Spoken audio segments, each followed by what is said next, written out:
ഇതാണ് L C D ഡിസ്പ്ലേയുടെ connections ചെയ്യാൻ പോണത്. ഈ ചെയ്യാൻ പോണത് നോക്കിക്കോളൂ. ഇപ്പോൾ ഞാൻ ഈ മെയിൻ ഇതിൽ കാണിച്ചിരിക്കുന്ന ഓർഡിനോ യൂനോയിൽ കണക്ഷൻ ആയിട്ടുള്ള മെയിൻ വയറുകൾ ഞാൻ അതിലേക്ക് കണക്ഷൻ കൊടുത്തിട്ടുണ്ട്. ഇതിൽ 12, ഇതിൻ്റെ 12 എടുത്തിട്ട് ഇതിൻ്റെ 1, 2, 3, 4-ാമത്തേലേക്കാണ് 12 കൊടുത്തിരിക്കുന്നത്. അത് ഞാൻ 12 ഇതെടുത്തിട്ട് 4-ാമത്തേലേക്ക് കണക്ഷൻ കൊടുത്തിട്ടുണ്ട്. 11 എടുത്തിട്ട് ഒരെണ്ണം ഇതിൻ്റെ ഇപ്പുറത്തൊരു ഗ്രൗണ്ട് ഉണ്ട്, അതിന് ശേഷം 11ൻ്റെ കണക്ഷൻ കൊടുത്തിട്ടുണ്ട്. അതായത് ഈ ഗ്രൗണ്ട് കണക്ഷൻ കൊടുത്തിട്ടുണ്ട്, അതിനിപ്പുറത്ത് 11 കൊടുത്തിട്ടുണ്ട്. പിന്നെ 4 ഗ്യാപ്പാണ്. അപ്പോൾ ആ 4 ഗ്യാപ്പ് ഇവിടെ 4 ഗ്യാപ്പ് കൂടി ഇട്ടിട്ട് പിന്നത്തെ ഓറഞ്ച്, യെല്ലോ, ബ്ലൂ അങ്ങനെയുള്ള കളറുകൾ അതേ ഓർഡറിൽ തന്നെ നമ്മൾ കൊടുത്തിട്ടുണ്ട്. 5, 4, 3, 2ലേക്ക് ആ 4 കൊടുത്തിട്ടുണ്ട്. ഇതാണ് മെയിൻ ഇതുകൾ, അതിൻ്റെ സപ്ലൈകൾ വരുന്നത്. പിന്നെ ഇതിന് ശേഷം വരുന്നതാണ് ഈ VEE എന്ന് വെച്ച് കഴിഞ്ഞാൽ കോൺട്രാസ്റ്റ് അഡ്ജസ്റ്റ് ചെയ്യാനുള്ളതാണ്. അപ്പോൾ അതിൻ്റെ കോൺട്രാസ്റ്റ് അഡ്ജസ്റ്റ് ചെയ്യാനായിട്ട് ഇത് 2 മഞ്ഞ റെഡാണ് സെൻറ്ററിൽ നിന്ന് വരുന്നത്. സെൻറ്ററിൽ നിന്ന് വരുന്ന ഈ റെഡ് ഇതാണ് സെൻറ്ററിൽ നിന്ന് വരുന്നത്. സെൻറ്ററിൽ നിന്ന് വരുന്ന എടുത്തിട്ടാണ് VEയിലേക്ക് കൊടുക്കുന്നത്. മറ്റേ 2 +5 ഗ്രൗണ്ടിലേക്കാണ്. അപ്പോൾ അതെടുത്തിട്ട് VEയിലേക്ക് കൊടുത്തിട്ടുണ്ട്. ഒരെണ്ണം എടുത്തിട്ട് +5ലേക്ക് കൊടുക്കുന്നു. ഓക്കെ, ഇപ്പോൾ പോർട്ട് കൊടുത്ത് വെച്ചിട്ടുണ്ട്. ഒരെണ്ണം +5, ഒരെണ്ണം ഗ്രൗണ്ട്, ആ 2 മഞ്ഞ വയറുകളാണ് കാണുന്നത്. മറ്റേത് എടുത്തിട്ട് 3ലേക്ക് കൊടുത്തിട്ടുണ്ട്. ഇനി 2 പവർ സപ്ലൈ കൂടി കഴിഞ്ഞ് കഴിഞ്ഞാൽ ഇതിൻ്റെ വയറിങ് കഴിയും. അടുത്തതിൽ ഈ LCDയുടെ ഡിസ്പ്ലേ, അതായത് നമ്മൾ ബൾബ് ബാക്ക് ലൈറ്റ് കത്തിക്കാനായിട്ട് ഒരെണ്ണം +5ലേക്ക് റെസിസ്റ്റർ വഴി കൊടുത്തിട്ടുണ്ട്. ഇനി അത് തന്നെ ബാക്ക് ലൈറ്റിനുള്ള ഗ്രൗണ്ട് നമ്മൾ എടുത്തിട്ട് ഗ്രൗണ്ടിലേക്ക് കണക്ഷൻ കൊടുത്തിട്ടുണ്ട്.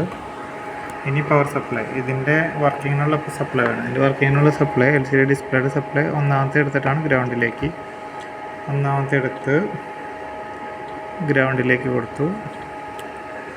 പിന്നെ അതിൻ്റെ തന്നെ LCD വർക്ക് ചെയ്യാനുള്ള പോസിറ്റീവ് കിട്ടാൻ വേണ്ടിയിട്ട് പോസിറ്റീവ് എടുത്തിട്ട് 2 എടുത്തിട്ട് പോസിറ്റീവ് എടുത്തിട്ട് ഇതിലേക്ക് കണക്ഷൻ കൊടുത്തു. ഈ കോഡ്, ഇപ്പുറത്തുള്ള കോഡ് ഞാൻ ഇതിലേക്ക് അപ്ലോഡ് ചെയ്തിട്ടുണ്ട്. ഈ കോഡിൽ ഇത്തരം ഭാഗമാണ് മെയിനായിട്ട് വരുന്നത്. അതായത് നമ്മുടെ ഒരു സെറ്റപ്പ് ഡിസ്പ്ലേ ചെയ്യാനായിട്ട് ഇത്തരം കാര്യങ്ങൾ അറിഞ്ഞിരുന്നാലും മതി.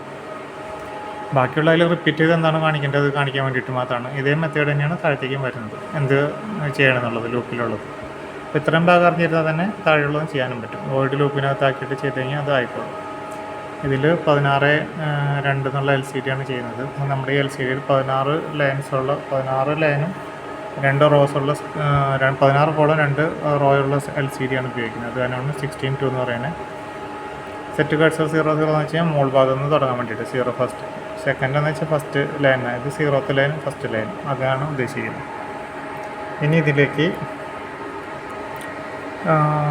സപ്ലൈ നമ്മൾ കണക്ഷൻ കൊടുത്തു കഴിഞ്ഞാൽ ഇതിൽ നമ്മൾ ഡിസ്പ്ലേ വരേണ്ടതാണ്. കാരണം ഇതിൽ VCC ഗ്രൗണ്ടിന് കൊടുത്ത് വെച്ചിട്ടുണ്ട്. അപ്പോൾ ഇതിൽ എന്താണ് ഡിസ്പ്ലേ വരാത്തതെന്നുള്ളത് നോക്കേണ്ടി വരും. +5ലേക്ക് കണക്ഷൻ കൊടുത്തിട്ടുള്ളതാണ്. ഇതിൽ ഡിസ്പ്ലേ വരുന്നുണ്ട്, പക്ഷേ ബാക്ക് ലൈറ്റ് വരുന്നില്ല. അത്ര മാത്രമേ പ്രശ്നമുള്ളൂ, ബാക്കി കുഴപ്പമൊന്നുമില്ല. എല്ലാം കണക്ഷൻ എല്ലാം ശരിയാണ്. ചില സമയത്ത് നമുക്ക് അങ്ങനെയായിരിക്കും, ചില സമയത്ത് നമുക്ക് അങ്ങനെ ഫുള്ളായിട്ട് ചിലപ്പോൾ കിട്ടിയെന്ന് വരില്ല. അല്ല, ഇതിൽ ഡിസ്പ്ലേക്ക് എന്തോ ഒരു പ്രശ്നം വരുന്നുണ്ട്. ഈ വയറുകൾക്ക് എന്തെങ്കിലും പ്രോബ്ലം ഉണ്ടെങ്കിൽ നമുക്ക് ഈ പ്രശ്നം വരാം. അപ്പോൾ ഈ മഞ്ഞ വയർ തന്നെ മാറ്റിപ്പോൾ നോക്കണം, ഇതിൻ്റെ കുഴപ്പം അത് തന്നെയാണ്. ഇതിലെന്തെങ്കിലും നമുക്കിങ്ങനെ എററായിട്ട് വന്നാൽ ഈ സൈഡിലത്തെ റീസെറ്റാണ് കേൾക്കേണ്ടത്. റീസെറ്റ് ആക്കി കഴിയുമ്പോൾ വീണ്ടും സ്റ്റാർട്ട് ചെയ്യും. ഇവിടെ ഉണ്ട് റീസെറ്റ് ഉണ്ട്. റീസെറ്റ് ആക്കി കഴിഞ്ഞാൽ നമുക്ക് ഇവിടെ വീണ്ടും റീസ്റ്റാർട്ട് ചെയ്യാൻ പറ്റും. ഓക്കെ, ഞാനിപ്പോൾ ആ മഞ്ഞ വയർ മാറ്റി വേറൊരു വയറാണ് ഇട്ടത്. ഇപ്പോൾ ഒരു നീല വയർ കണക്ഷൻ കൊടുത്തു. അപ്പോൾ ഡിസ്പ്ലേ വരുന്നുണ്ട്, ബാക്കിലെ ലൈറ്റ് വർക്ക് ചെയ്യുന്നുണ്ട്. അതാണ് നമുക്ക് ഈ വയറുകളുടെ പ്രശ്നം വരാം. അപ്പോൾ അതിൻ്റെ വയറുകളുടെ കണ്ടിന്യൂറ്റി നോക്കി കഴിഞ്ഞാൽ നമുക്കതിൻ്റെ പ്രശ്നങ്ങളൊക്കെ ഫുള്ള് ഐഡൻറ്റിഫൈ ചെയ്യാൻ പറ്റത്തുള്ളൂ. ഓക്കെ, ഇത്രയേ ഉള്ളൂ ഇതിൻ്റെ കാര്യങ്ങൾ, LCDയുടെ വയറിങ്.